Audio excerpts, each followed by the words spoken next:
Great fight between Richardson Hitchens and Oscar Duarte is going to take place for IBF Super Lightweight title. Hitchens is undefeated and he is a tremendous knockout artist.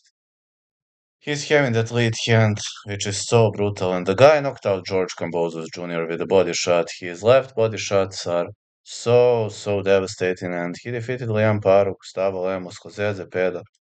Oscar Duarte having good endurance, his body is super strong, but he's leaving himself too open.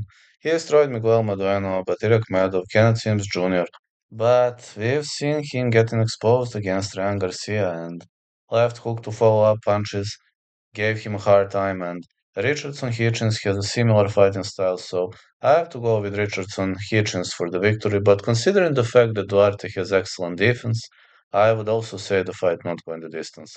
We have to see which way this one going to go, but side call gonna be Richardson.